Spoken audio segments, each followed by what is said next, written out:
आपकी बातें सुनकर है ना, मुझे एक शख्स की याद आ रही है और शख्स का नाम है मोइनुल हक चौधरी। उसका मैं जिक्र यहां पर खास तौर से करना चाहूंगा। कभी आपने नाम सुना अतीकुर रहमान साहब मोइनुल हक चौधरी का नाम? बिल्कुल आप ही की तरह सोच थी उनकी। ये मोइनुल हक चौधरी जो थे ना, वो आजादी के पहले जो है वो मोहम्मद अली जिन्ना के बड़े क्लोज हुआ करते थे। ये मुस्लिम लीग की यूथ विंग के राष्ट्रीय अध्यक्ष हुआ करते थे। ये कुछ समय तक मुस्लिम लीग के नेता रहे और उसके अलावा मोहम्मद अली जिन्ना के पर्सनल सेक्रेटरी रहे। असम के रहने वाले थे।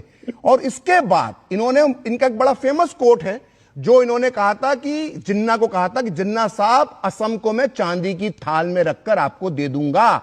और यह बात जनरल एसके सिन्हा की रिपोर्ट में लिखी है। अनंत जी इसका आप जिक्र कर रहे थे। तो मोइनुल हक चौधरी दुर्भाग्य से या चालाकी वश आजाद होने के बाद भारत के जिस व्यक्ति को पाकिस्तान भेज दिया जाना चाहिए था, लात मार के पाकिस्तान भेज दिया जाना चाहिए था, जिस गद्दार मोइनुल हक चौधरी को, उसको भारत में ही रख लिया गया।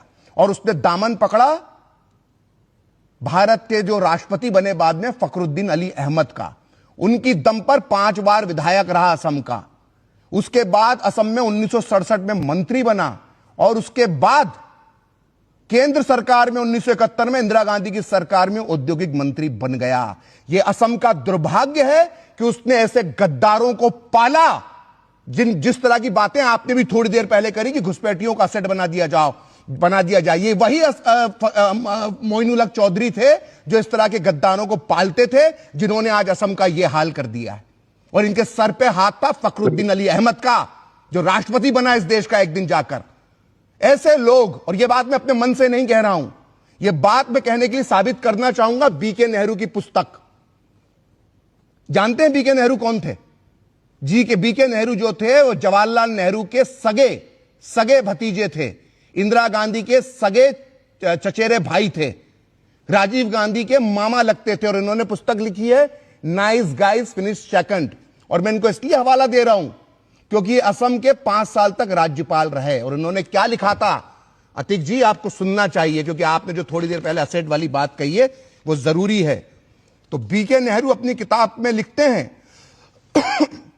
कि मेरे कार्यकाल के दौरान अवैध घुसपैठियों को निकालने के प्रयास शुरू हुए थे, लेकिन हुआ यह कि फखरुद्दीन अली अहमद जो पूर्व राष्ट्रपति थे, मोइनुल हक चौधरी जिनका मैंने अभी जिक्र किया, और डीके बरुआ जिनका जिक्र प्रमोद स्वामी ने किया था, इन तीनों ने दिल्ली में जाकर शोर मचाया कि असम में मुसलमानों पर अत्याचार किए जा रहे हैं। और केंद्र सरकार ने इस शोर का समर्थन किया क्योंकि पूर्वी पाकिस्तान से आए मुसलमान कांग्रेस के लिए वोट बैंक थे।